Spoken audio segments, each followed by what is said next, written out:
प्रधानमंत्री नरेंद्र मोदी ने चीन के तियानजिन में आयोजित एससीओ शिखर सम्मेलन के पूर्ण सत्र की बैठक को संबोधित किया।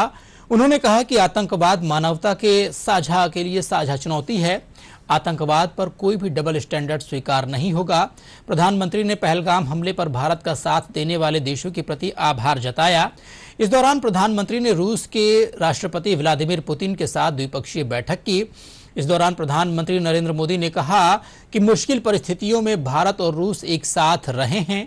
प्रधानमंत्री ने वैश्विक शांति, स्थिरता और समृद्धि के लिए दोनों देशों के संबंधों को महत्वपूर्ण बताया। प्रधानमंत्री नरेंद्र मोदी चीन की सफल यात्रा के बाद स्वदेश रवाना हो गए हैं।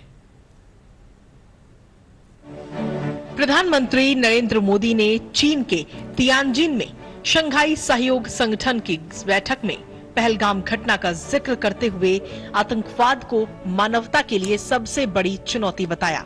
उन्होंने कहा कि इस पर किसी भी प्रकार का दोहरा मापदंड स्वीकार्य नहीं है और सभी देशों को एकजुट होकर इसके खिलाफ कड़ा रुख अपनाना चाहिए। उन्होंने जोर दिया कि आतंकवाद के हर रूप और रंग का बिना किसी भेदभाव के विरोध करना ही मानवता के प्रति सबका कर्तव्य है। भारत पिछले 4 दशकों से निर्मम आतंकवाद का दंश झेल रहा है। कितनी ही माताओं ने अपने बच्चे खोए और कितने बच्चे अनाथ हो गए। हाल ही में हमने पहलगाम में टेररिज्म का बहुत ही घिनौना रूप देखा।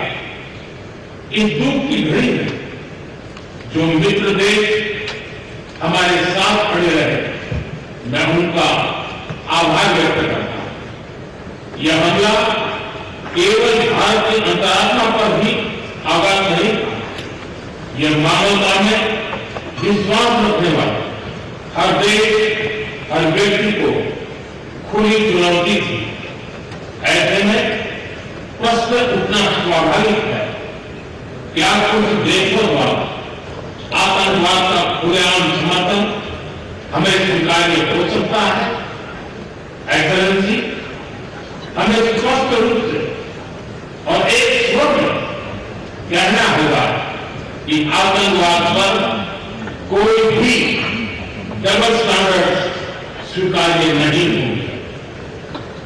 हमें मिलकर आतंकवाद का हर रंग में, हर रूप में विरोध करना होगा। ये मानवता के प्रति हमारा दायित्व है। 25वें एससीओ शिखर सम्मेलन के पूर्ण सत्र को संबोधित करते हुए प्रधानमंत्री मोदी ने कहा कि भारत ने पिछले 24 वर्षों से एससीओ के भीतर हमेशा सकारात्मक और रचनात्मक भूमिका निभाई है।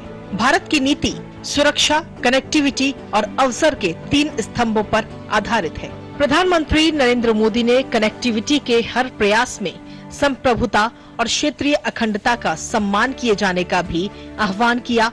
भारत का हमेशा से मत रहा है कि मजबूत कनेक्टिविटी से केवल व्यापार ही नहीं बल्कि विश्वास और विकास के द्वार भी खुलते हैं।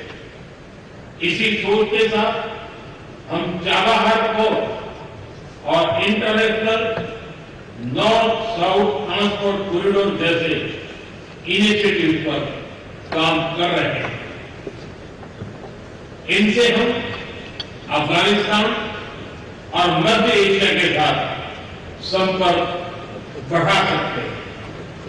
हमारा मानना है कि कनेक्टिविटी के हर प्रयास में संप्रभुता और क्षेत्रीय अखंडता का सम्मान होना चाहिए। यही एससीओ चार्टर के मूल सिद्धांतों में भी विदित है। Connectivity that bypasses sovereignty, losing trust and meaning. SCO शिखर सम्मेलन से इतर प्रधानमंत्री नरेंद्र मोदी, चीन के राष्ट्रपति शी जिनपिंग और रूस के राष्ट्रपति व्लादिमीर पुतिन ने एक साथ मंत्रणा की। प्रधानमंत्री नरेंद्र मोदी और रूस के राष्ट्रपति व्लादिमीर पुतिन के बीच द्विपक्षीय बातचीत भी हुई। प्रधानमंत्री नरेंद्र मोदी और रूस के राष्ट्रपति व्लादिमीर पुतिन ने चीन के तियानजिन में अपनी द्विपक्षीय बैठक के लिए एक ही कार में यात्रा की। यूक्रेन में चल रहे संघर्ष के विषय में हम लगातार चर्चा करते रहे हैं। हाल में किए गए शांति के सभी प्रयासों का हम स्वागत करते हैं। हम आशा करते हैं कि सभी पक्ष कंस्ट्रक्टिवली आगे बढ़ेंगे, संघर्ष को जल्द से जल्द खत्म करने और स्थायी शांति स्थापित करने का रास्ता खोजना होगा। ये पूरी मानवता की पुकार है।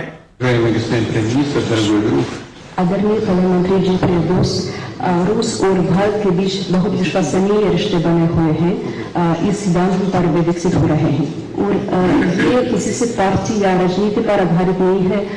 लोग, हमारे दो देशों के लोग इस रिश्तों का समर्थन करते हैं।